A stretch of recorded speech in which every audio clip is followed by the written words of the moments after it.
Yo a veces he dicho una frase que tengo que reconocer que tiene algo de demagogia. Cuando digo, bueno, la política europea de medicamentos, la Agencia Europea de Medicamentos y demás defiende más los intereses de la industria que los intereses de los pacientes. Quizá esta frase no la he puesto así en el libro, pero hay mucha idea de este tipo en el libro, ¿no? De hacer creer a los médicos, sobre todo a la gente en general, que cada problema tiene su medicamento y que si tiene 7 problemas, tomará 7 medicamentos o más. Si algún problema necesita más de uno.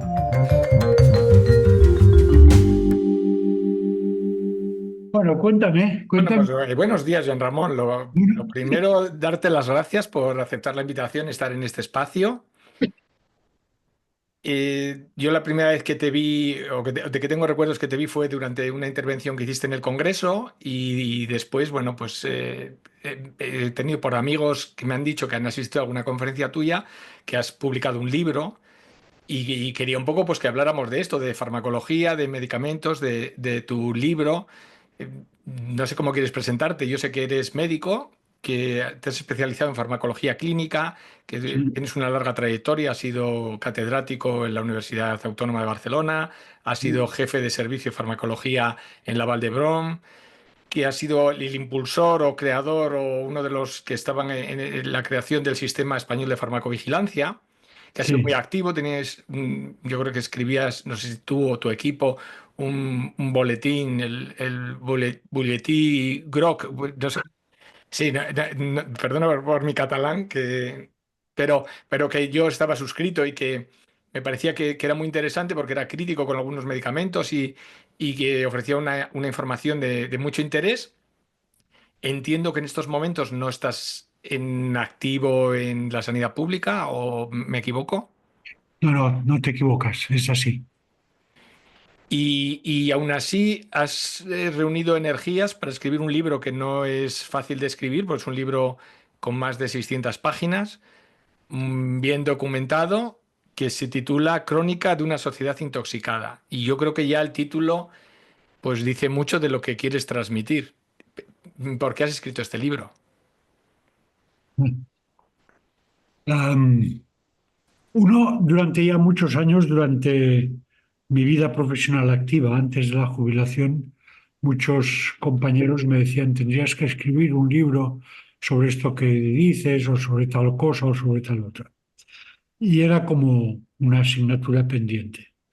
Una asignatura pendiente que para mí se hizo más evidentemente pendiente durante la pandemia, porque durante la pandemia los medios de comunicación usaron muchos términos: ensayo clínico, farmacovigilancia, fase 1, fase 3, la eficacia, todo eso, el mensaje del safe and effective, seguro y eficaz. Y pensé, hombre, habría que aclarar algunas cosas porque hay mucha confusión. Por ejemplo, no sé, frases del tipo, la Agencia Europea del Medicamento ha recomendado y no la vacunación y no recomienda, simplemente aprueba. Quien recomienda son las autoridades sanitarias de cada país. En fin, un poco vi cada vez más evidente la necesidad de explicar un poco a la gente a la que le pudiera interesar, pues cuáles son los principales actores del mundo del medicamento y cómo funciona el mundo del medicamento. Y bueno, escribiendo el libro, mm, tuve que hacer un esfuerzo quizá más particular, más que en cuestiones de políticas de medicamentos y demás, lo hice más en cuestiones de historia de la farmacología en los últimos 70 o 80 años. Y bueno, desde que apareció la penicilina en el año 43, ¿no? Pues que se introdujo en terapéutica, pues cómo ha ido evolucionando, de dónde salen los medicamentos, me pareció que podía tener interés explicarle a la gente que un medicamento es un producto químico que a menudo ha sido presentado a empresarios farmacéuticos diciéndoles, mire, esto lo queríamos usar como colorante para el textil o como colorante industrial para pintar mangueras. Pero si usted quiere probar si tiene alguna actividad farmacológica, y la tenía, ¿no? Es decir, que ¿de dónde vienen los medicamentos? ¿De dónde pueden venir? Esto por un lado. Bueno, y algunas historias que me parecen significativas, tanto de hallazgos y desarrollos de medicamentos más o menos planificados, como los que ponen los libros, tipo los antihistamínicos H2 de James Black o los bloqueadores beta-adrenérgicos, que respondían más o menos a una investigación y desarrollo, digamos, que partía de la estructura molecular del receptor hasta la obtención de la molécula, pero después ver cómo otros medicamentos salen de manera muy como casual, ¿no? ¿Y qué más? Entonces, a medida, bueno, antes de escribir el libro ya pensé que eso tenía que tener tres grandes apartados. Un primero, que son los medicamentos, de dónde salen, etcétera, que es el que se me hacía más cuesta arriba, como te decía. Un segundo, eh, cómo se usan ahora los medicamentos. Y esto lo tenía más fácil porque es a lo que me había dedicado más en los últimos años, la cantidad de medicamentos que se prescriben de manera innecesaria, sobre todo la escasa o yo diría prácticamente nula atención a las dosis y después el progresivo cambio de la práctica de la medicina que, en mi opinión, ha ido más de mirar a personas y de atender a personas y se ha pasado a atender a diagnósticos, etiquetas diagnósticas, ¿no? Y quizá esto explique en gran parte la prevalencia elevadísima de la polimedicación entre las personas de edad avanzada. Claro, a medida que tenemos años vamos acumulando etiquetas y esto implica ir acumulando un medicamento, o a veces más de uno, para cada una de estas etiquetas o supuestos problemas que tenemos. Bueno, entonces la primera parte era de qué son los fármacos, la segunda, cómo los usamos y qué están produciendo de efectos adversos, y la tercera era un poco buscar las causas en cada uno de los actores de lo que la Organización Mundial de la Salud llama la cadena del medicamento, que es el proceso que describe el paso de un medicamento por una comunidad. El medicamento es investigado y desarrollado, cosa que hace principalmente la industria, o al menos eso es lo que parece. En el libro cuento que no tanto. El medicamento es regulado, eventualmente autorizado por la agencia reguladora, que la cual regula además pues, las indicaciones, teóricamente la publicidad y la información que se difunde y todo eso, como en este aspecto las diferencias que hay entre lo que debería ser y lo que es. Después de la investigación y desarrollo y la regulación, pues estaría la decisión de financiar o no por parte del sistema sanitario público, que va a determinar un poco como la biodisponibilidad, ¿no? Así como un fármaco en un ser humano, tú puedes contar cuánto se ha absorbido de lo que has dado, por ejemplo, por vía oral, pues si un fármaco que sale al mercado es financiado por el sistema sanitario, la biodisponibilidad y el consumo va a ser mucho más alto, ¿no?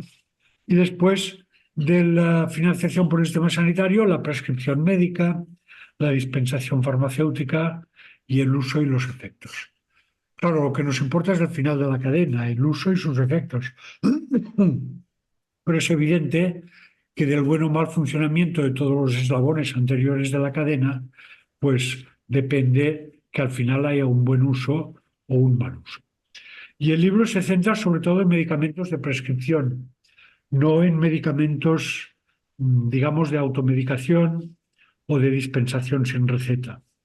De manera que pone el foco en la responsabilidad del médico en la prescripción de medicamentos y en cómo, por decirlo de alguna manera, el, el sistema sanitario o el contexto en el que ejerce el médico no ayuda demasiado a que la prescripción de los medicamentos sea saludable, que es lo que debería ser. Hay términos que no discuto esto en el libro, pero que me parece pero que también, sobre lo que también pensé antes de escribir, que es todo esto de lo que se llama el uso racional del medicamento, que es un término que a mí no me gusta nada. Es un término que sobre todo lo usan los farmacéuticos que están en el sistema sanitario público como para querer dejar a entender que racional sería todo lo que está de acuerdo con las guías de práctica clínica o las recomendaciones escritas en cualquier sitio. Pero yo prefiero hablar, mm, quizá durante un tiempo oponía el término razonado a racional, porque el uso de los medicamentos no es ni racional ni irracional, pero sí que había que promover que fuera razonado, ¿no? Pero yo prefiero hablar de uso saludable, porque no es solo un problema de la decisión del médico, es que el médico decide en un contexto y si se prescribe demasiado y se prescribe de manera inadecuada, con gran frecuencia, esto es porque hay un contexto que facilita que el médico prescriba así. No es porque el médico sea intrínsecamente ignorante sobre la farmacología clínica y la terapéutica, ¿no? Bueno, no sé si te he explicado. Entonces, Sí. es decir, había una necesidad histórica y la pandemia me lo hizo ver más claro. ¿Y a quién va dirigido el libro? Porque no es un libro, Eh, no sé si va dirigido a profesionales, pero no es un libro fácil. Bueno, sé, yo lo he leído con mucha avidez y me enganché desde el principio, pero no es un libro para todos los públicos, ¿o te parece que sí? Mira, quizá lo más sincero que te puedo decir es no lo sé, pero sí, a quien lo dirigía yo sabía que el libro tenía que estar escrito en un lenguaje que pueda ser comprendido por los profanos, y me parece que lo es, aunque naturalmente no es una novela de lectura rápida, y todos los que leemos sabemos que uno no lee a una velocidad de tantas páginas por hora, siempre, porque depende del libro que uno está leyendo. Hay libros que son muy lentos de leer y hay que meterse muchas cosas en la cabeza, y otros que tienen una lectura mucho más rápida, ¿no? Pero es un libro que está escrito para que lo entiendan los no profanos, pero mientras lo escribía tuve la sensación, y ahora reconozco abiertamente, que mi máxima ilusión es que lo lean los estudiantes de medicina y los médicos, sobre todo los médicos jóvenes que todavía sean capaces de cambiar algo en su comportamiento, ¿no? Sí, yo también lo estaba viendo así como un libro, pues para estudiantes de medicina y para médicos, sí jóvenes, porque es verdad que hay conocimientos que alcanzas ya cuando estás muy cerca de jubilarte y probablemente esos conocimientos se los vas a llevar a la tumba, pero que no van a ser de aplicación. Yo que he hecho un recorrido también, que llevo 35 o más años trabajando, he llegado a un punto en el que ahora todo lo que cuentas en el libro me ha llegado. Pero es verdad que yo he estado en el otro lado y he estado, bueno, pues con mi formación en manos de la empresa farmacéutica, he colaborado con distintas empresas, he dado charlas, he estado en cursos, y entonces ahora que me llega el conocimiento, digo, bueno, pero si me quedan 2 telediarios, este conocimiento ahora yo creo que es más aplicable cuando era estudiante de medicina. Y hay muchas cosas de la historia de lo que cuentas que digo, ¿y esto por qué no me lo han contado cuando estudiaba farmacología en la carrera? ¿Por qué no me lo han contado en historia de la medicina? ¿Por qué no me han contado estas cosas que tienen mucho que ver con la investigación, pero tienen mucho que ver también con la aplicación diaria, con cómo Claro, te presentas en una consulta de medicina general, te dan un talonario y empiezas a hacer lo que has visto hacer a un compañero, porque aprendes por ósmosis y claro, vas recetando claro. las mismas cosas y además quieres solucionar los problemas a base de fármacos, que es para lo que te han formado. Me gusta mucho eso que dices de que aprendes por osmosis, porque es así. Es decir, por ejemplo, yo en el libro y muchas veces en actos de presentación del libro y tal, he explicado que el 80 o 90% de los cursos de formación continuada acreditados en España son de hecho promovidos por la industria, directamente o a través de sociedades médicas o otras organizaciones pantalla. Y esto sí es significativo como cifra, pero bueno, yo que me he dedicado en mi vida profesional muchos esfuerzos a la formación continuada de médicos, a la puesta al día anual en terapéutica, sobre todo dirigida a médicos de familia y también, naturalmente, a los especialistas que trabajaban en Vallebrón, pues me doy cuenta de que la formación continuada es la ósmosis, es lo que aprendes al parar para tomar un café, al cenar con unos amigos, compañeros del trabajo, cosas que van pasando, no porque estás en aquel momento diciendo, ahora vamos a hacer la formación continuada de terapéutica. No, no es eso. Es que va entrando y bueno, se va creando un magma. Entonces, esto es algo que es importante reconocer. Y también me doy cuenta de cuán importante es, bueno, cuán complejo es gestionar el conocimiento en el sistema sanitario, ¿no? El médico, el sistema, cuando hablo con empresarios, yo tuve mucha relación con empresarios que tenían una relación, digamos, marginal con el sistema sanitario, porque formé parte a principios de los 2000 de una comisión que hubo aquí en Cataluña sobre sostenibilidad, financiamiento y futuro del sistema sanitario. Entonces ahí había economistas de la salud, médicos, en fin, un poco de todo. Y ahí me di cuenta de lo importante que es caracterizar un poco lo que es la empresa, sistema sanitario, si podemos hablar de empresa, ¿no? Y de hecho, yo me doy cuenta que para hablar de la gestión del conocimiento, claro, el médico tiene un estatus que no es un trabajador cualquiera, tiene un cierto estatus, por ejemplo, muy basado en criterios de los que ahora se habla menos explícitamente, pero cuando yo empecé medicina era una palabra que estaba al orden del día, que era la libertad de prescripción, y había que preservar la libertad de prescripción del médico, etcétera. Y recuerdo que hace muchos años leí un editorial del British Medical Journal de uno de estos popes que después crearon la medicina basada en la evidencia, digamos, y la colaboración Cochrane, que decía, bueno, la libertad de prescripción es un concepto decimonónico, que estaba muy bien cuando el número de medicamentos activos que tenía un médico para prescribir no pasaba de los dedos de la mano, la digoxina, la morfina, el salicilato, poquita cosa más. Por tanto, era fácil captar y tener todo este conocimiento y además no había investigación. De modo que si no había novedades, pues bueno, el libre albedrío del médico era como de sentido común y no se ponía demasiado en cuestión esto.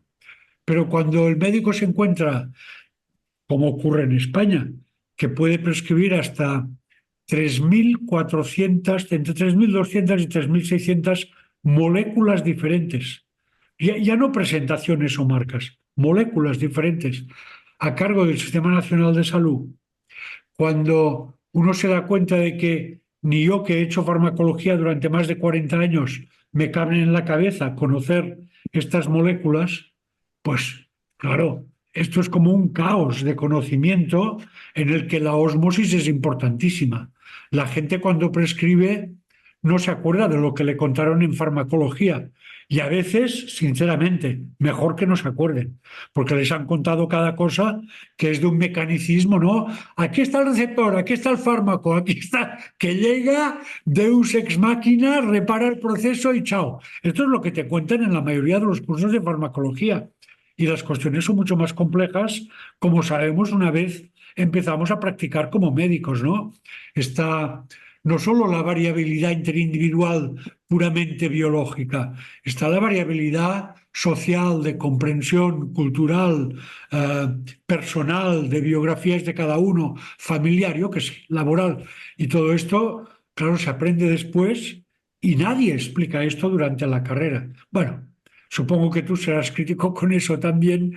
En la carrera no le enseñan al alumno a hablar con la gente ni a escuchar a la gente, que es una de las principales labores del médico, ¿no? No, claro, es que la formación, además que está muy dirigida y llevamos más de 100 años que está dirigida por grandes empresarios que han decidido cuáles son las asignaturas que un médico debe estudiar y cuáles no, pues ya se parte de una base que ya está muy sesgada y lo que interesa es que seas un buen agente comercial y un técnico del sistema que te encargues eso de aplicar una molécula para cada sufrimiento y si no hay un sufrimiento, pues se inventa, ¿no? Porque Y además, sí, y de hacer creer eso que dices tú, de hacer creer a los médicos, sobre todo a la gente en general, que cada problema tiene su medicamento. Y que si tienes 7 problemas, tomarás 7 medicamentos o más. Si algún problema necesita más de uno.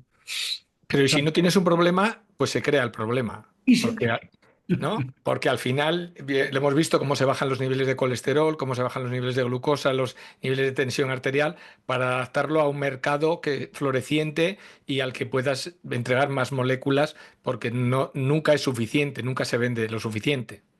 Bueno, mira, veo que tienes en el fondo de tu imagen el libro de Tony Sitges, Sí, una sí, maravilla. sí, lo tuve también aquí ¿Así? en este podcast, sí. Además, hay una corriente de médicos catalanes humanistas. Yo estoy muy interesado por el fenómeno de la medicina que existe en Cataluña, que creo que es un poquito distinto que lo que sucede en el resto del país. Creo siempre he pensado que las cosas más interesantes suceden allí. Yo hice un máster de terapia neural allí en Sant Jaume de Déu, en Barcelona, y te juntas con muchos profesionales con muchas inquietudes y creo que suceden cosas más interesantes, creo que lo que sucede en el resto del país. Y de hecho, pues eso, al final de entrevistas a gente que tiene esas inquietudes humanistas y que se han perdido en la medicina actual, porque hoy estamos enamorados de la tecnología bueno, yo creo que además se ha sufrido esto es exponencial desde que, desde que apareció la pandemia, pues todavía estamos mucho más enamorados de la tecnología. Bueno, no sé si tú viste más médicos con inquietudes en Barcelona porque viniste a hacer una formación complementaria y tenías otra actitud. Yo también los veo en el País Vasco, es decir, No, puede ser, puede ser. pero es cierto que las inquietudes son poco frecuentes y cuando nos encontramos gente con inquietudes nos miramos enseguida la cara, ¿no? Algo hay. Pero bueno, también es cierto que todos los médicos tienen inquietudes y que todos somos, en fin, todo ser humano es influible por lo que lo rodea. Y si a un médico se le pide eh, o él nota que se percibe, o ella nota o percibe que se le pide una respuesta de robot, pues se comporta como un robot. Y para mí, algo que más o menos ya sabía, pero al escribir, ¿tú has tenido la experiencia de escribir un libro o algo así que te haya ocupado mucho tiempo? Sí, bueno, también justo en el año 2020 fue cuando nos encerraron, pues en el 21 me puse a escribir un libro sobre la infección del virus del papiloma. Y Ajá. también fue pues una cosa que me llevó unos cuantos meses y en la que quería dar una visión pues con más oportunidades a la gente de tomar un papel activo en una supuesta enfermedad, que a veces no es tal enfermedad, simplemente la detección de un virus por una PCR, y darle oportunidades al ser humano de enfrentarse a una infección que es muy común y que a veces lo único que hay que hacer es mejorar algunas pautas de conducta y algunos hábitos para mejorar la inmunidad y no creer que todo lo puedes basar en una vacuna que viene de fuera y que te cura y tú no tienes que hacer nada. O Entonces, en tecnología en general, eso es, sí, que se sí. ve, ¿no? Sí, Sí. incluso vi la visión esa de cómo meter miedo a la gente produce unos cambios en el comportamiento cuando realmente es una infección que prácticamente, salvo en casos contados, tiene unos efectos importantes. Una infección que el cuerpo está acostumbrado a combatirla de forma muy habitual, sin consecuencias. Entonces, bueno, creas miedo y pones la maquinaria de vender en marcha y creas a la gente realmente con una infección que puede ser banal, le creas muchos trastornos emocionales de pareja, en la sexualidad. Entonces, un poco el libro venía a decir pues, que no, esto no era para tanto y que tú podías hacer algo también por tu salud, no ponerlo en manos de un medicamento o en manos del médico. O sea, que tú lo explicas, no, porque te preguntaba eso, porque se habías escrito, porque tú lo que explicas es algo parecido a lo que me ocurrió a mí. Es decir, uno tiene una idea, voy a contar eso, pero a medida que la cuenta se va dando cuenta de otras cosas nuevas, ¿no? Sí, sí, Y, claro. y de todas las ideas que tiene para formar este panorama o este escenario, pues hay algunas que le crecen más y otras que se hacen un poco más pequeñas de la idea que tienes al principio. Pues, y esto creo que es personalmente enriquecedor también, ¿no? El hacer el esfuerzo de escribir y comunicar. Tú además has hecho el esfuerzo de escribir en catalán y en español, porque veo que el libro no sé si con distinta editorial o son dos editoriales que son de la misma empresa, pero has Bueno, publicado el libro en los dos idiomas. Planeta es una macro editorial que ha ido comprando no sé cuántas editoriales pequeñas que había por aquí en Cataluña y en otras partes. Entonces yo tenía la intención de escribirlo en catalán y en castellano, sí, y de sacarlo simultáneamente en catalán y castellano. Y tuve varias ofertas de casas editoriales y elegí al final esta porque, a pesar de que tenía otros inconvenientes, eran los que me garantizaban la misma calidad de edición en las dos lenguas. Y bueno, entonces yo el libro lo escribí en catalán y lo traduje yo mismo al castellano. En la editorial me decían, no lo traduzcas, va a ser un desastre, lo vas a revisar todo. Y efectivamente revisé bastante, pero me sirvió para afinar el texto y para corregir. Yo no sé si a ti te ha ocurrido que escribes una cosa en español, después la quieres pasar al inglés y al pasarla al inglés corriges el español original en que tú escribiste, ¿no? Pues a mí me ocurrió con el libro en catalán al traducirlo al Sí, claro, castellano. cuanto más relees el texto, además, pues le sacas más matices o dices, pues esto no lo quiero contar así o lo quiero contar de otra manera. Sí. Pero me parece un trabajo hercúleo porque es un texto largo, es lo que te digo, son 600 páginas, tiene muchas Bueno, referencias. tenía 1000, ¿sabes? Y llegué con esto a la editorial y me dijeron, no, hijo, no, no cuela. Vuelva dentro de un mes, ¿sabes? Vuelva en septiembre con Sí. una reducción de las páginas. A mí hay una parte que me ha gustado mucho porque que me toca cuando hablas de la historia de la anticoncepción y Sí, luego he visto también paralelismos con la historia de estos medicamentos que han sacado para el COVID de las plataformas de RNA porque también cuentas cómo los ensayos clínicos que se hicieron fueron con unas dosis y luego lo que se aprobó realmente con de sí, anticonceptivos fueron con otras dosis. Realmente veo que todas las cosas que suceden ya han sucedido antes, han sucedido muchas veces, solo que las hemos olvidado o no las hemos estudiado nunca. sí, sí, sí, sí, sí, sí. Hay muchas cosas que se repiten, pero yo creo que en los últimos años, digamos, todo esto se ha exagerado mucho, ¿no? O sea, la manera como se aprueban medicamentos solo porque tienen un efecto cosmético. Ayer leí que, bueno, ya está la FDA considerando la aprobación de una cosa que se llama berberina para la diabetes de tipo 2. Y lo único que se ha demostrado es, como explico en uno de los capítulos del libro, cuando explico, oye, ¿qué quiere decir eficacia? Y explico de un posible antidiabético al que le pongo un nombre, Neodown Sugar, ¿no? Pues era exactamente lo mismo. Han hecho un estudio en diabéticos de tipo 2, han comparado con placebo y han visto que rebaja un poco la hemoglobina glicosilada. Y ahí se quedan. Y el FDA está estudiando a ver cómo lo aprueba. Por favor, es que no hay nada de curso clínico de la diabetes, de calidad de vida, de si ninguna pregunta que sea relevante terapéutica, por ejemplo, si este medicamento ayudaría a reducir las dosis de otros, yo qué sé, preguntas que tengan sentido clínico, ¿no? Es un sentido puramente comercial. Esto ha existido siempre.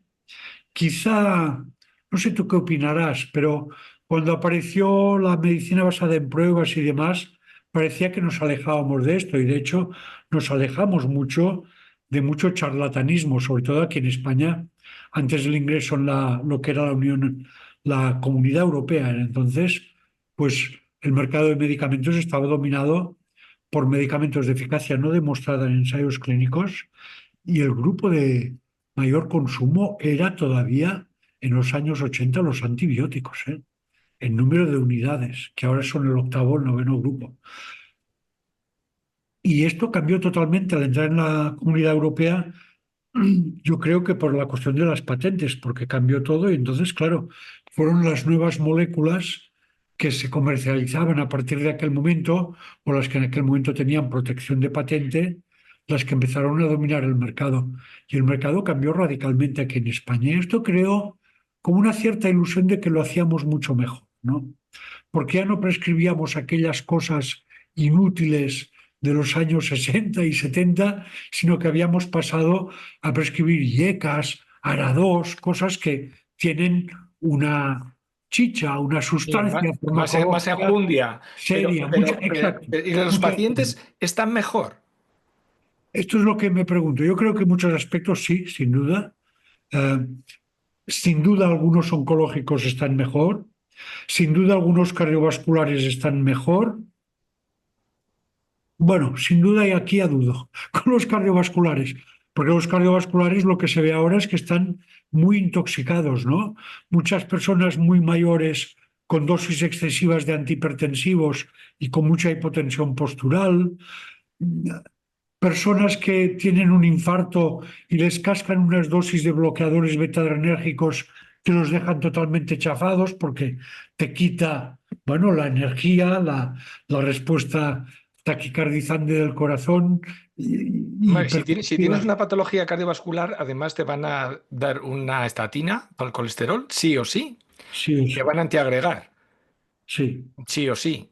Y cuando tengas la diabetes por la estatina te van a añadir todo lo de la diabetes. Por eso Y es cuando ya que, entres en un mundo de polimedicación enorme, ¿no? pero y que ya no es la gente tan mayor, que tú en el libro insistes en que la gente de más de 65 años, pues que está polimedicada, pero yo veo polimedicadas pacientes con bastantes menos años. ¿Así? Sí, pues de la típica paciente que empieza con dolor de espalda, con fibromialgia o con otra cosa, o que ha ido al médico para hacerse un chequeo o alguien le ha hecho una analítica y empieza ya con la pastilla del colesterol, como empiezan a dolerles los huesos o los músculos, pues le añaden un Osteoporosis. antiinflamatorio. El antiinflamatorio además va asociado con omeprazol. Como tiene dolores y que no se encuentra bien, pues le dan una pastilla del Zolpidem para dormir y probablemente alguna otra cosa. Y entras en esa Algo cadena. para la osteoporosis también. Sí, sí, y Eh, entonces entras en esa cadena de polimedicación con bastantes menos años de los 65. Y yo veo, sí, y claro, yo solo veo mujeres porque soy ginecólogo, pero veo mucha gente polimedicada y veo gente que eso, que toma el colesterol, la pastilla esta, pues es que realmente no sé qué beneficios puede tener, pero es que hay otras, el omeprazol es para toda la vida, o sea, hay alguien que se lo den y no se lo quiten, y luego es que no es que como tomo tres fármacos, pero a veces son fármacos que no son gastroerosivos y también se añade el omeprazol sí, ya de exacto, entrada. exacto. Sí, sí, sí. Entonces, bueno, no sé, yo veo en tu libro además que tienes frases demoledoras, ¿no? Como empiezas, pues las patentes pesan más que los pacientes y la salud pública. Los sistemas sanitarios públicos han renunciado a ser creadores de conocimiento y se han convertido en clientes ignorantes en el mercado global de las Esto me tecnologías. parece fundamental y como un argumento que tiene futuro para que lo discutamos los profesionales sanitarios. Sigue, sigue, perdona. Luego, pues, un informe de Goldman Sachs se preguntaba si curar a los pacientes es un modelo comercial sostenible. Los productos que curan al paciente matan el mercado. No sé, es que por una parte me ha gustado mucho el libro, pero al final me he quedado un poco plof de decir, bueno, y tenemos solución, porque estamos en manos de grandes corporaciones que infiltran los gobiernos como la grasa del jamón de jabugo y que son a la vez los reguladores y los interesados en venderte las cosas. ¿Y qué puedes hacer? Porque además la gente confía ciegamente en, en la decisión de su médico de cabecera. Sí. Bueno, y aún, ¿eh? Porque confían más en el especialista. O sea, Sí, sí, el puede médico de ser. familia muy a menudo cuando dice, bueno, esto aquí lo tiene repetido, vamos a quitar esto, lo otro. "Ah, esto no me lo quite, que me lo ha puesto el especialista". Yo, claro, yo procuro hacer correr la idea de que el especialista conocerá el cardiólogo muy bien su corazón o el ginecólogo muy bien su vagina, pero quien le conoce a usted como persona es su médico de familia, que es el que debería tener, no digo yo la última palabra, pero con el que debe usted establecer el compromiso de la toma de medicamentos, porque la persona... También se ha roto un poco esa cadena que había con el médico de cabecera, el médico de primaria, porque en estos momentos, si tienes un problema de salud y llamas a tu médico, te van a dar para dentro de 2 o 3 semanas. Cuando vas, no es la misma persona que estaba hace 3 meses. Realmente ya ha Está dejado. generalizado todavía y en Euskadi esto sigue así Sí, después, tantos años después de la pandemia. esto está siendo así, sí. En estos momentos la gente no puede acceder al médico de cabecera de una forma rápida, con lo cual si tienes un problema gordo te vas a urgencias y cuando vas, pues tu médico no está porque es otro, tú de repente se jubiló el que estaba o está de baja y no han puesto un sustituto y cada vez te ve una persona. O sea, eso está así. A pesar de que nos vendan que tenemos la mejor sanidad del mundo, Bueno, Igual es verdad que tenemos la mejor sanidad del mundo, pero entonces las otras no sé cómo serán. En estos momentos se ha roto la cadena de confianza con el médico de atención primaria porque no es el mismo que había hace 3 meses ni va a estar dentro de 3 meses. Y a mí además no tienes cita con él hasta dentro de 2 o 3 semanas. me resulta curioso. Mira, el otro día me contaba aquí, mi hijo trabaja en atención primaria, es médico de familia, un hijo mío. Y me decía que ahora lo tienen muy bien, bueno, en su centro, que es un centro de un barrio muy complicado, pero que están dando citas para la misma semana y que atienden a todos los que llegan de urgencias allí sin pedir hora, ¿no? Bueno, de urgencias, porque les ha sobrevenido un problema en aquel momento. Pero después está el problema este de la continuidad que tú decías, que esto sí que me parece grave y complicado, porque um, hay como un 30% de las plazas de médico de familia que no tienen más de un año de continuidad la misma persona en la misma plaza. O sea, cambian de sitio o son contratos, en fin, temporales, etcétera. Y claro, esto le quita una de las grandes ventajas de la atención primaria o de la medicina de familia, o llámale como quieras, que es la continuidad o la longitudinalidad en el seguimiento de los pacientes.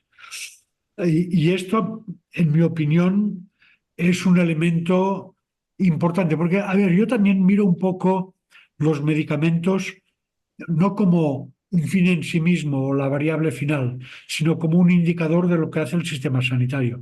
Como prácticamente todos los actos médicos terminan con la prescripción de un medicamento, pues si tú miras cómo se consumen los medicamentos, te das cuenta de a qué se dedica el sistema sanitario.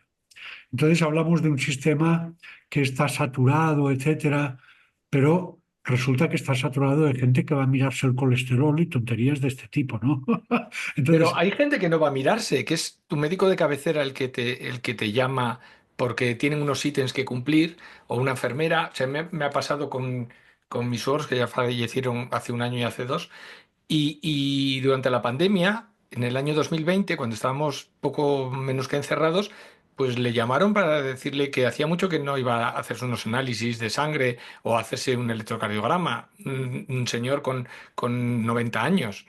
¿y era un Entonces, centro público o sí, sí, concertado? sí, sí, no, un centro público. Público de verdad. Sí, sí, entonces la enfermera le llamó porque Alucinante. hacía mucho que no iba. Y nosotros le dijimos, no, no, es que ni te acerques por el centro de salud, que no se te ha perdido nada, y menos Si puede, no con- vaya al médico. eso es con lo que nos están contando, que con esto del COVID, ¿cómo, para qué vas a ir a hacerte un electro o a hacerte una analítica si te encuentras Claro, bien? Pero no claro. es ya el paciente el que va voluntariamente exigiendo un chequeo, sino que hay unos ítems que cumplir que tanto la enfermera como el médico dicen, no, pues yo tengo que revisar a esta gente y tengo aquí una cartera de pacientes, que algunos que tienen 80 años y no han venido en los últimos 5 años y les tengo que llamar porque a ver si van a estar mal y no lo saben.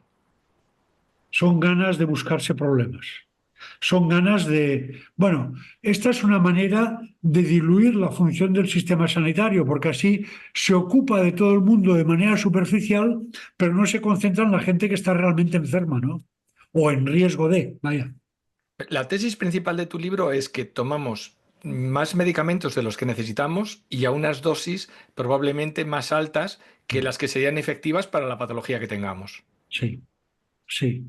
Y lo de la dosis ha sido algo que al escribir el libro lo repasé más y me pareció extraordinario, ¿eh? Porque no es que tomemos una dosis un poco más alta de la que sería necesaria, es que para muchos medicamentos se prescriben dosis muchísimo más altas que las necesarias.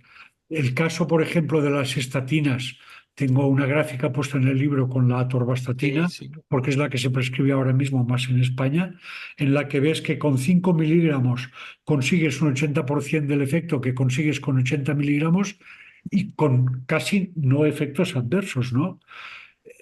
Que es algo tanto de sentido común y sin embargo a la gente que le dan estatinas les están dando 80 miligramos de atorvastatina o 40 en el mejor de los casos. Mira, yo esta discusión que la he tenido con los anticonceptivos, con algún compañero, pensando, si tengo preparados que tienen 20 microgramos de etinilestradiol, e incluso 15, ¿por qué damos de 30 a una mujer con 40 kilos y a una con 90 y le damos la misma dosis y a lo mejor se lo puede ajustar. Es verdad que los de menos dosis pueden hacer sangrar a aquellas personas que tengan más peso, pero si lo ajusto por su peso probablemente tenga menos efectos secundarios si opto por dar este tipo de medicamentos y eso mismo se podría ajustar con otras muchas cosas.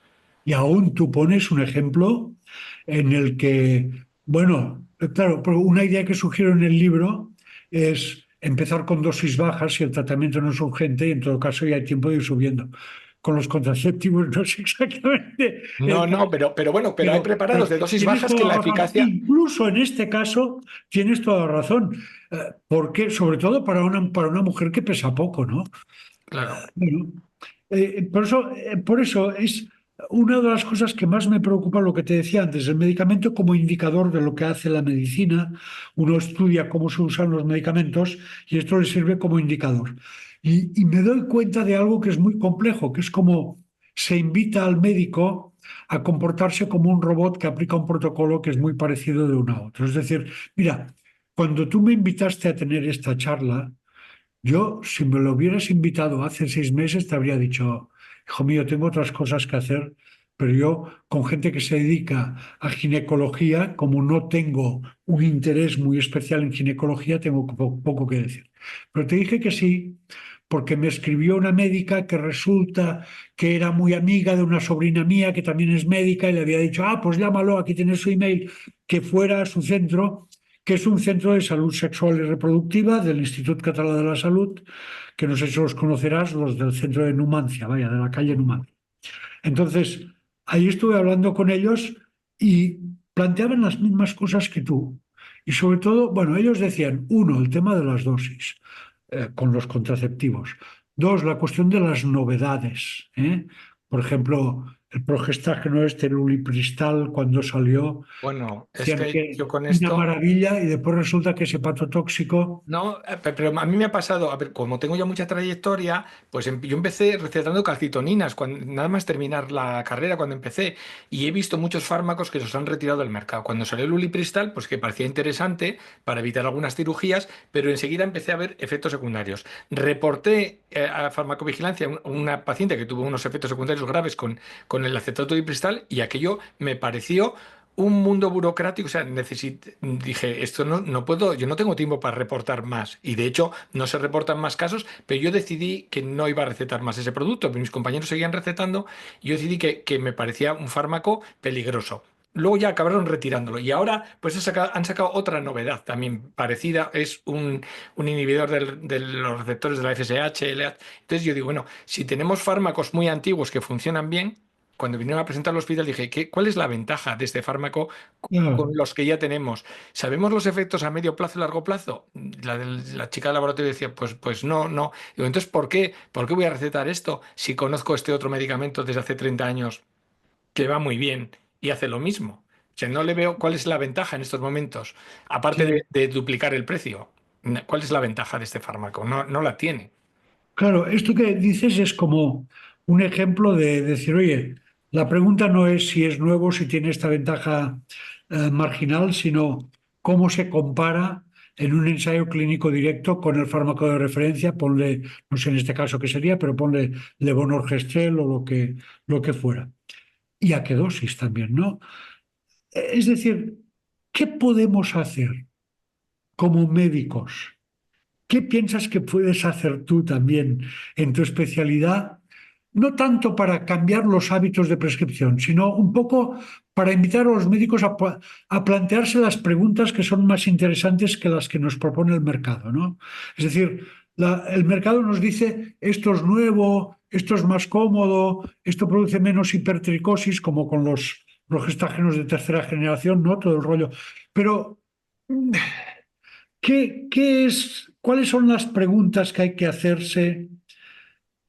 Es complicado porque uno se siente muy solo, ¿no? Yo imagino una persona como tú que le presentan algo, no sé, sobre un progestágeno o que duda sobre si prescribir un contraceptivo con un progestágeno de tercera o con levonorgestrel, etcétera. ¿Con qué red trabajas? ¿Con qué red quiere decir no una red de bajo por si te caes, sino con qué red de colaboradores con los que puedas comentar si vale la pena, si no vale la pena, cómo podemos analizar si esto va a ir bien o no. O sea, tenemos un sistema sanitario que no tiene una filosofía de comprobar las cosas que nos proponen los laboratorios. Y a mí me parecería que esta sería otra prioridad, ¿no? ¿Y cómo podemos hacerlo? Yo creo que tiene que haber maneras. Bueno, Ya, había un dicho británico, ¿no? De conoce lo último y prescribe lo penúltimo, ¿no? O sea, sí. estar al tanto de todas las novedades, pero dejar un tiempo que pasen, porque cuando ya has visto retirar muchos, con el tema este de la osteoporosis, he visto retirar muchos medicamentos. Primero la calcitonina, pero luego vinieron otros, el ralosifeno, luego vinieron otros medicamentos y que han ido retirando unos porque producían cáncer, otros porque producían infartos, otros porque producían un hueso más quebradizo o porque producen alteraciones en la mandíbula. O sea, al final he visto retirar tantas cosas que digo, "Ah, es que a lo mejor la osteoporosis hay que tratarla con sol y ejercicio y, y ya está, no con medicamento". Sobre la osteoporosis, si me permites un comentario, una de las cosas que eliminé de las 1000 páginas iniciales del libro fue que la historia de la osteoporosis, porque todos los que hablan de eso empiezan diciéndote la OMS define la osteoporosis como tal y como cual. La OMS no ha definido nunca la osteoporosis. Entonces, esto es algo que yo, como dirigí un centro colaborador de la OMS, me metí en este lío y me di cuenta de que la osteoporosis como enfermedad había sido definida por un centro colaborador de la OMS en enfermedades de los huesos, no sé cómo se llamaba, que estaba en Bélgica. Y el director de este centro era una persona que se había enriquecido muchísimo con dinero de los laboratorios, sobre todo con dinero sobre la osteoporosis.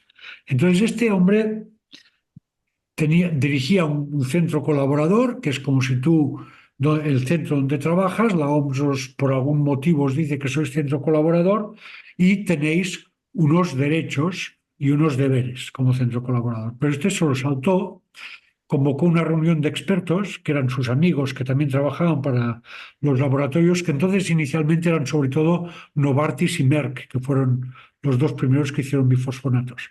Y y definieron la osteoporosis ellos mismos. Le pusieron el sello de la OMS de centro colaborador.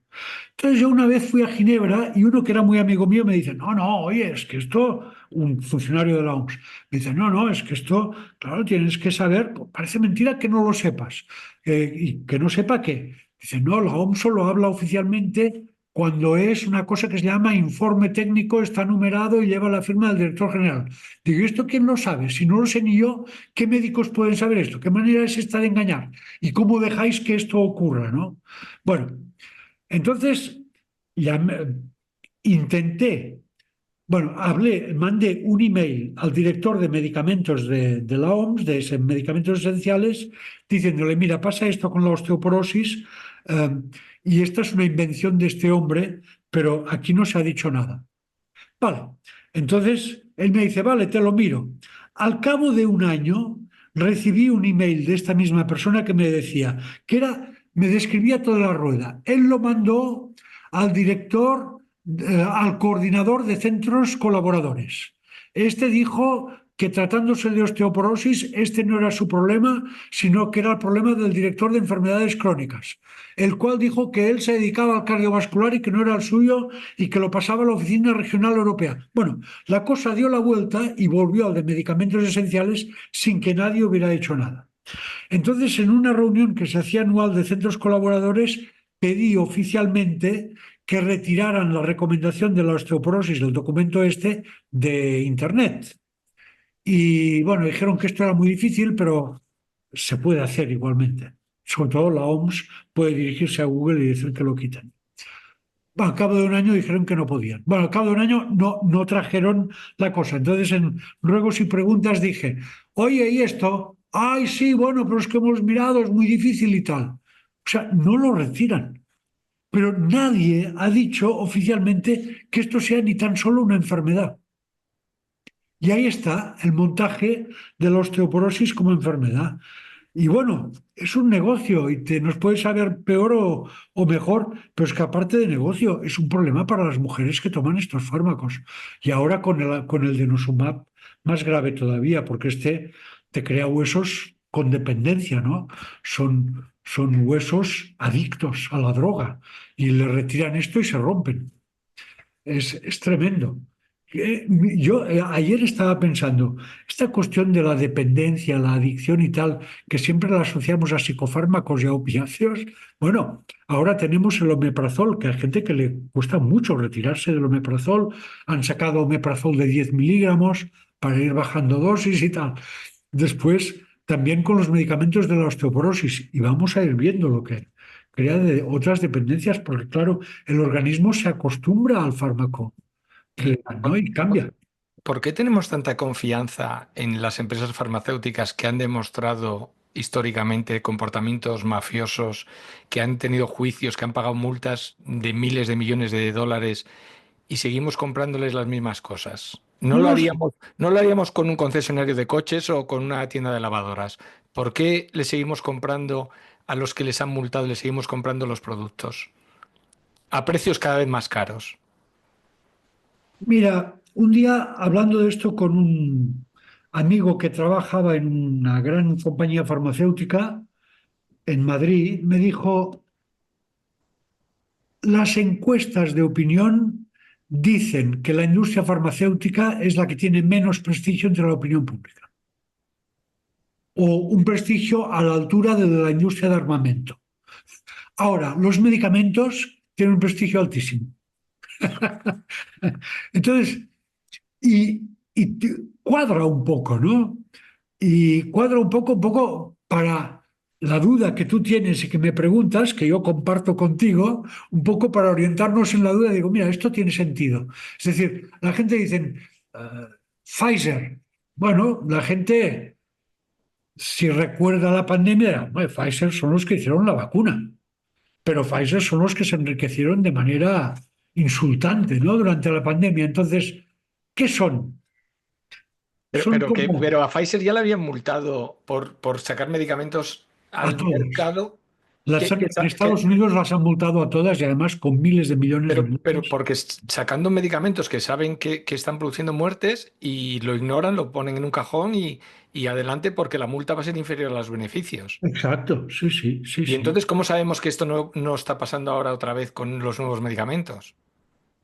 Y cómo, o para darle un poco la vuelta a tu pregunta, ¿somos tan ingenuos para creer que todo lo que ocurre en Estados Unidos que lleva estas multas multimillonarias en España no ocurre?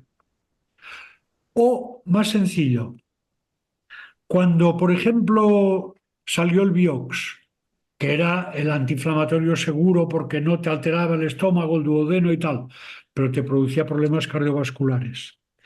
Cuando se comprobó no solo que causaba los problemas cardiovasculares, sino que el fabricante había estado escondiendo este hecho desde el mismo momento en que el medicamento salió comercializado en el año 2000 y lo ocultó durante 4 años.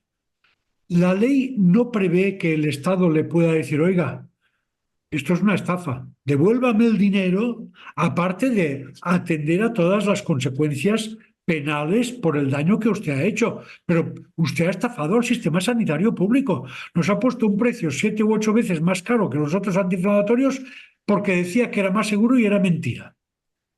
No hay, y entonces una vez preguntando en Madrid me dijeron, es que la ley no prevé eso. Oh, coño, yo creía que la ley, la ley comercial dice que si te estafan tú puedes ir a demandar, ¿no? Pues el sistema sanitario público no lo ha hecho nunca. ¿Es porque tenemos 17 sistemas sanitarios y no uno solo? Yo no lo creo, pero ¿podría ser eso? Yo no lo creo. Yo no lo creo. Yo Porque, creo que porque es por lo que porque el regulador está tan metido con los gobiernos y con los que mandan que al final son las mismas personas diciendo entre nosotros no nos vamos a meter en líos. mira, el Ministerio de Sanidad hace poco, bueno, ya y está corriendo, ha hecho una propuesta de un decreto o no sé qué sobre medicamentos, en donde hay un punto que dicen que a partir de ahora, para determinar el precio de un nuevo medicamento en el sistema sanitario público, eh, los laboratorios, la compañía tendrá que presentar una justificación de los costes de I+D. Usted dice que este medicamento es muy caro porque le ha costado mucho desarrollarlo, pues demuéstremelo con sus costes y tal y cual. Bueno, el primero que se ha opuesto es el Ministerio de Industria, que forma parte del Estado. Ya, ya. Claro, entonces está todo tan interrelacionado que yo a veces he dicho una frase que tengo que reconocer que tiene algo de demagogia. Cuando digo, bueno, la política europea de medicamentos, la Agencia Europea de Medicamentos y demás defiende más los intereses de la industria que los intereses de los pacientes. Quizá esta frase no la he puesto así en el libro, pero hay mucha idea de este tipo en el libro, ¿no? Pero no deja de tener una cierta demagogia o una cierta supersimplificación. Es cierto que hay que ayudar todo lo que ocurre en tu país o en la Unión Europea y entre ellos a las empresas. Y entonces, ¿pero la salud es esencial o es, qué es la salud? ¿Es más importante que las armas, por ejemplo? No, ¿a ti te parece éticamente peor que nos engañen con un medicamento que nos engañen con una televisión o con un teléfono móvil o con un coche que resulta que no tiene los frenos que te dicen, los mecanismos de seguridad que te dicen que tenía? O con las armas. Es decir, también te das cuenta que hay una opacidad en todos los terrenos de la economía y de la vida social y que establecer fronteras es difícil. Pero en todo caso, como profesionales, sí que tenemos la obligación de ser escépticos, ¿no? O sea, bueno, entonces, volviendo a tu pregunta esencial, que es la pregunta básica. Oye, lees el libro y dices, vale, vale, esto es muy bonito, pero ¿ahora qué? ¿Qué hago? Un poco lo que decías tú. ¿Qué hacemos? Exigir al sistema, a las consejerías de sanidad que creen sistemas de información sobre medicamentos. Creo que sí. Exigir a los políticos que esto lo pongan en práctica. Creo que sí. Todo esto está en la ley, ¿eh? No, Juan Manuel, mira, yo soy de los redactores de las tres versiones que tenemos de ley del medicamento en este país. Y en la última se puso de manera más explícita todavía la obligación de las administraciones públicas de crear sistemas independientes de información sobre medicamentos dirigidos a los profesionales sanitarios y a los pacientes. No se ha hecho nada. Pero hay otra cuestión que la ley no prevé, que también me di cuenta formando parte de una comisión de la legislación de farmacovigilancia. Tú sabes que las leyes te dicen, bueno, hay que hacer esto y tal, y es responsabilidad del médico esto, la del farmacéutico esta, la del laboratorio farmacéutico esta. De la administración pública no hay ninguna obligación. Siempre la administración pública controlará, coordinará, velará, etcétera. Pero después, al final, vienen las disposiciones transitorias con las sanciones que se pondrán a cada uno en caso de incumplimiento de la ley y no hay nunca sanciones para la administración pública en caso de que incumpla la ley. Porque la ley del medicamento dice cosas que si uno las mira con lupa, la agencia del medicamento no las cumple. Pero no hay nada que permita castigar a nadie de la agencia del medicamento por no haber cumplido con algún precepto legal, ¿no? Y las leyes, claro que las sentencian los parlamentos, pero quien las escribe son los funcionarios de los ministerios. Esto yo lo he visto yo con mis ojitos, ¿eh? No la escriben los parlamentarios. El que llega de Extremadura, el que llega de Cádiz, dicen, bueno, vamos a escribir una ley del medicamento. Esto no va así. La ley del medicamento lo dicen los funcionarios de tal sitio y de tal otro porque hay que transponer no sé qué directiva europea o por cualquier otro motivo y hay que cambiarla y ellos mismos ya te dicen, mira, habría que poner esto y lo otro. Entonces son los legisladores los que dicen sí o no a esto. Pero el texto sale de la propia, de dentro de la administración. Y esta es también una, podríamos llamarle debilidad de la democracia o algo que nos viene a decir que la sociedad no es tan democrática como parece, pero que probablemente sea inevitable hasta cierto punto también, ¿no? Bueno, Bueno, yo creo eso que promueves también del escepticismo, yo creo que hemos caído hemos sustituido una religión por otra y ahora estamos en el cientifismo y en la medicina basada en la evidencia, que muchas veces la evidencia está fabricada por las empresas y está muy sesgada. Entonces, eso que comentas de ser un poco escépticos, yo creo que si la administración no hace su labor, pero nosotros desde abajo sí que podemos ser más escépticos con la información que nos llega y ser más críticos con el trabajo que hacemos a diario y Sí, sí. cuestionarnos lo que recetamos, las dosis de lo que recetamos, si verdaderamente está indicado, si no podemos de prescribir, que a veces hay que iniciar una carrera de ir quitando medicamentos para que la gente vaya mejorando también su salud. O sea, que sí que podemos hacer muchas cosas. Cuando tú dices eso, se nota que estás pensando en que delante tienes a una mujer, a una paciente, ¿no? Pero, y por eso, volviendo a tu pregunta y a la pregunta que nos hacemos todos, ¿qué podemos hacer? Mira, en el centro este de Numancia, que es que antes se me ha ido santo al cielo, me preguntaron esto, bueno, ¿y qué hacemos? Y yo les dije, mira, hay algo, es decir, seguros no vamos a estar nunca de nada, pero algo que es muy importante es sed médicos, no seáis robots, no seáis aplicadores de protocolos. Mirad primero a la persona que tenéis delante.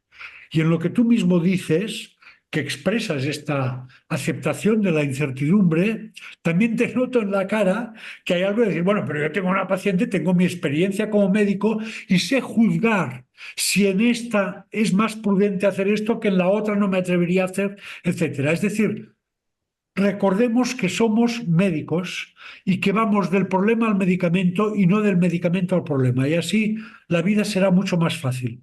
Es decir, que vienen con el ulipristal. Bueno, quizás si tengo tiempo puedo dedicar 3 horas a mirarme un poco el ulipristal, aparte de lo que me ha dicho el laboratorio. Pero si no, yo seguiré viendo a esta mujer y sabré que necesita o puede beneficiarse de un progestágeno. Y mi idea es ver cómo establezco la dosis y naturalmente voy a empezar con lo que estoy más familiarizado, que es el progestágeno que ya conocía.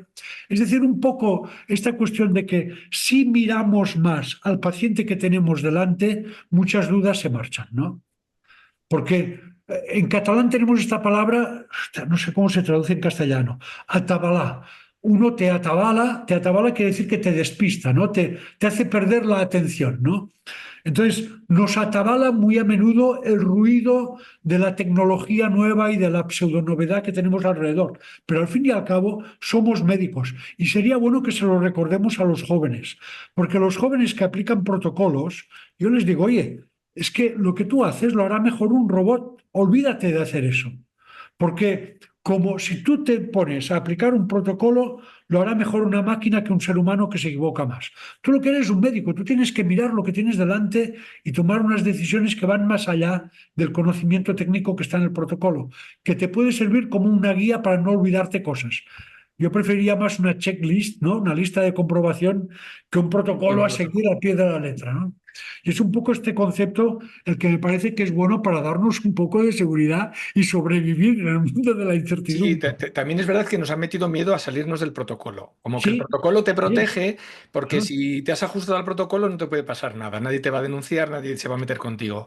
Entonces, incluso la gente que se sale un poco del protocolo, se le mira un poco mal. Entonces, Sí, entonces sí, claro, nos hemos acostumbrado a seguir protocolos. Una cosa te quería preguntar también. Esta mañana he estado revisando el vídeo de tu intervención en el Congreso y cuando lo he sí. ido a buscar y he puesto tu nombre en YouTube, pues me han aparecido un montón de vídeos y aparecía Congreso, un negacionista en el Congreso, negacionista en... O sea, te tacharon de negacionista en la prensa, en la televisión, en YouTube. ¿Realmente eso te pasó factura o cómo viviste aquello? A ver, bueno, lo primero es que claro, estas palabras de negacionismo, yo pienso, bueno, los negacionistas serán ellos, ¿no?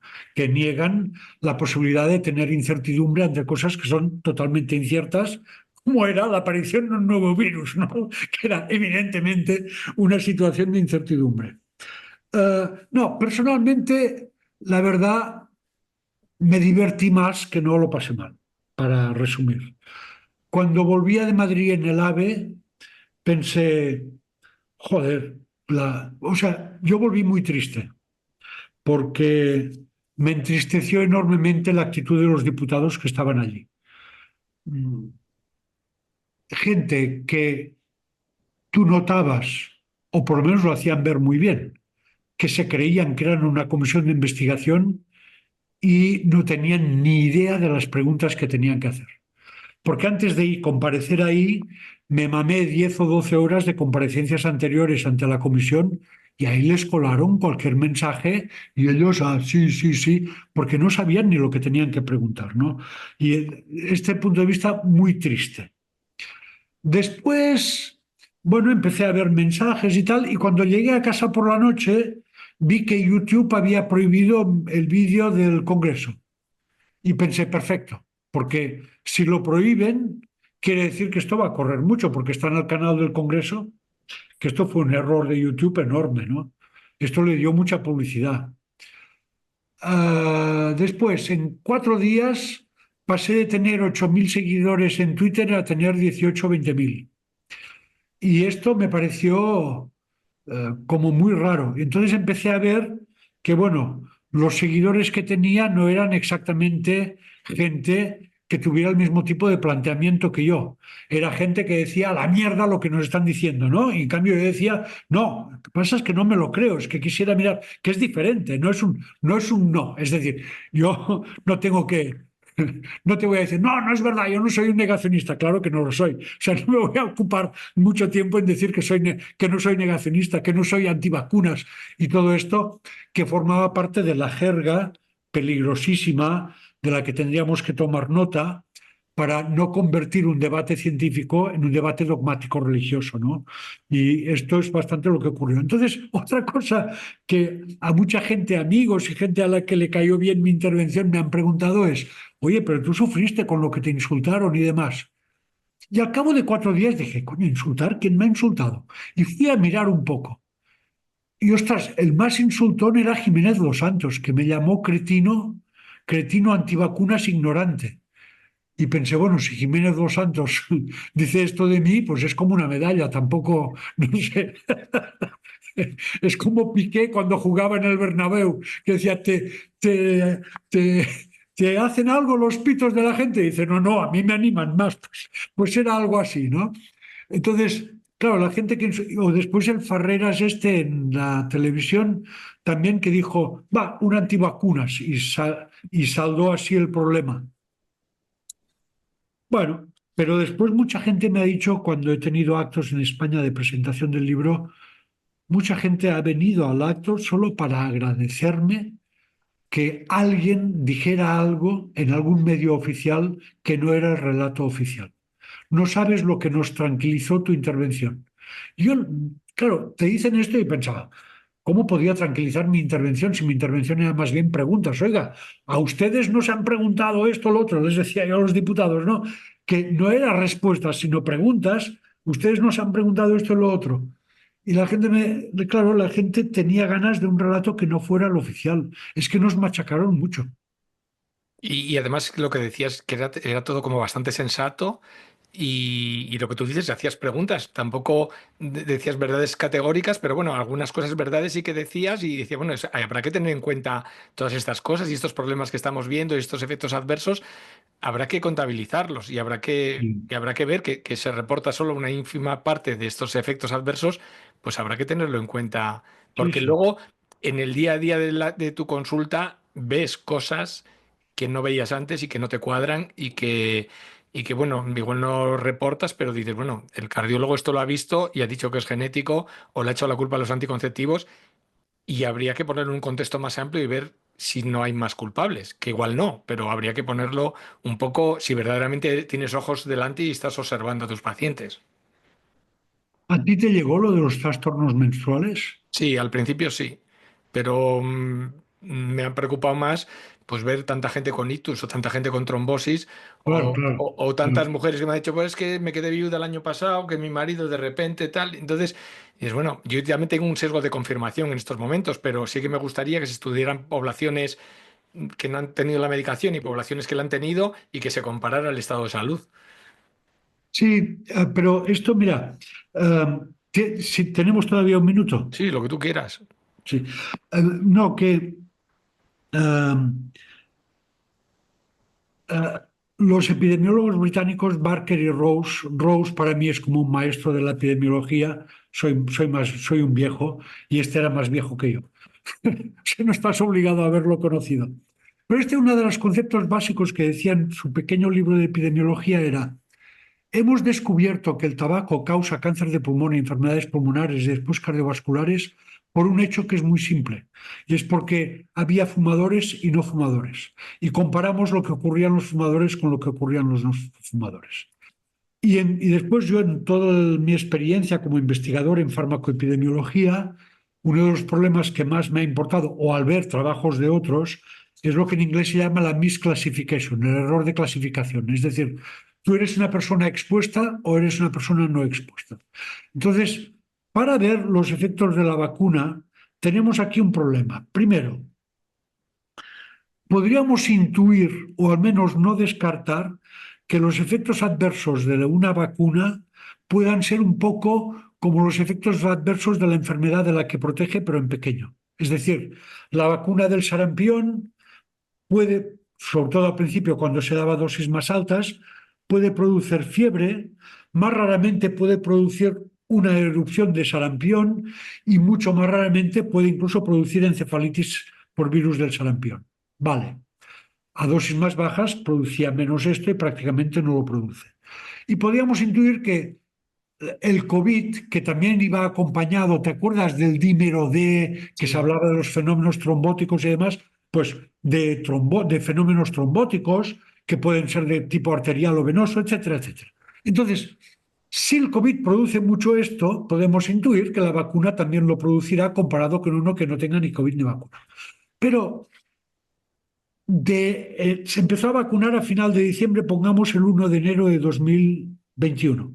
Entonces, de enero a abril, quizás sí que teníamos una parte de las personas vacunadas, otras no vacunadas, unas que habían padecido COVID y otras no. Pero después, todo se ha mezclado. Todos o casi todos han recibido una o más dosis de vacuna de la COVID. Todos o casi todos han estado infectados por el virus del COVID en más de una ocasión. Entonces, ¿qué somos? ¿Expuestos a la COVID? ¿Expuestos a la vacuna? Yo, cuando mi hijo o amigos míos médicos de familia me dicen: hoy he visto un caso, me decía un hombre de 47 años, oye, ha hecho un infarto, ha venido a verme porque ha tenido un infarto, ha estado en un hospital y ha venido a contármelo y demás. Y yo le he preguntado si tuvo la COVID y no tuvo la COVID. Digo, ¿le preguntaste si se había vacunado? Ay, no, me equivoqué, se me pasó por alto. Bueno, pero podría ser la vacuna de que se hubiera vacunado con otra dosis o que hubiera pillado el virus otra vez, ¿no? De manera que yo creo que va a ser muy difícil. Va a ser muy difícil cuantificar el daño hecho, muy difícil. Y después he hecho un repaso, y lo hacía durante la pandemia, de todos los estudios que salían sobre seguridad de vacunas, y había cosas que cantaban mucho. Una que aparece en casi todos los estudios, que siempre hay un pequeño párrafo que dice: los datos referentes a la vacuna de Moderna no los damos porque los números eran bajos. Vale, sí, pero en todas partes he consultado con los investigadores, yo lo miré aquí en las bases de datos sanitarias en Cataluña, era con la vacuna que había mayores riesgos de todo, más que con la de Pfizer. Ya prácticamente el doble los riesgos. Y la dosis de mRNA que hay en la de Moderna es el doble de la que hay en la de Pfizer, aproximadamente. O sea que algo debe tener con la dosis. ¿Y por qué te decía esto de la de Moderna? Bueno, y otro sí. Otro problema de los estudios es que muchos te dicen: comparación de la incidencia de trombosis en personas vacunadas y no vacunadas, en personas con COVID o no COVID, etcétera. O comparación del riesgo de cualquier, de infarto, de ictus, etcétera.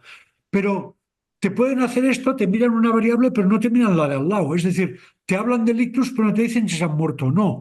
Te hablan de la trombosis, pero no te dicen si se han muerto o no. Te hablan de la trombosis, pero no te dicen si hay más infartos o menos infartos. Entonces, te dan una información siempre muy parcial, que incluso a mí me hace pensar que a veces hay gato encerrado, que te están escondiendo una parte, ¿no? De manera que creo que va a ser muy difícil saber todo eso. Bueno, en el libro pasas un poco por alto también de este tema, ¿no? No has querido entrar mucho al tema Tenía un este. capítulo previsto de COVID, pero era demasiado largo y lo Ya. quité. Bueno, en cualquier caso, a mí es un libro que me ha gustado mucho. Me ha Gracias. producido un cierto desasosiego por un poco la impotencia de ver cómo esto es, pues, es Goliat y David contra Goliat y dices, bueno, las probabilidades de que esto salga bien son bajas y que hemos entrado en una espiral de medicación que es una espiral loca y que, bueno, igual sí que podemos hacer algo, pero va a ser a nivel individual y de retomar pues la esencia del trabajo que tenemos que hacer es tener los ojos abiertos, escuchar a los pacientes, ver lo que está sucediendo e intentar no dar fármacos innecesarios, porque sí que es verdad que los fármacos te pueden dar mucha salud y mucha calidad de vida y también te la pueden quitar. Claro, claro, claro, claro. A ver, lo mío no es antifármacos, lo mío es, vamos a centrarnos en lo esencial, porque si vamos haciendo chorradas de este tipo y creyendo no según qué mensajes, aparte de hacer daño, nos olvidamos de lo esencial con lo que podemos hacer cosas muy buenas con los medicamentos también. Son herramientas de salud estupendas, pero, pero de ahí a usarlas para todo o para lo que no es un problema, incluso hay un trecho, ¿no? Muy bien, pues no sé si nos querías contar algo más. No, solo decirte que estoy a tu disposición si alguna vez quieres que montemos algo, o Pues encantado y debate o si lo que te tienes alguna parezca. presentación del libro por aquí por el País Vasco, pues házmelo saber porque me acercaría a donde Hice estuvieras. una en Bilbao con los de Osatzen, Sí. después hice otra en Vizcaya, que la organizó la editorial y ahí estaba una asociación cívica, vino mucha gente en Vizcaya. La de Bilbao eran sobre todo médicos, bueno, todos médicos sobre todo médicos de familia eran, y la de Vizcaya era población, sobre todo eran usuarios de medicamentos. Fue Bueno, pues si te acercaras por aquí, me da igual si es País Vasco, Navarra, La Rioja, Cantabria, está todo muy cerca. Y si me acerco yo algún día por Cataluña, pues intentaré Por contactar favor, ponte en contigo. contacto conmigo, sí. Y ha sido un placer. Recomendamos tu libro. Le pondré el enlace también de dónde pueden adquirirlo en los comentarios del vídeo. Y ha sido un placer y me alegra saber que estás en activo, aunque estés jubilado, que tienes esa mente tan lúcida y sobre todo el libro, eso me ha parecido muy lúcido, me ha parecido imprescindible y es un libro que voy a recomendar a mis alumnos de la Universidad del País Vasco cuando les dé clase porque junto con el de Antonio Siche Serra, pues me parece imprescindibles para que te abran la visión de cualquiera que vaya a ejercer luego la medicina. Muchísimas gracias. Pues ha A mí sido un me placer. parece a la recíproca, por las preguntas que haces, que tu cabeza está clarita. Y sobre todo, te lo ruego, intenta también hablar con otros compañeros, con medios de comunicación, cualquier periodista que se te acerque, explicarle que las cosas son complejas, todas estas cosas, y que hay que ser escéptico con cualquier novedad científica. Esto me parece importante también. Sí, lo intentamos, lo Muchas intentamos. gracias. Ha sido un placer. Igualmente. Bueno, Vale, venga. hasta luego.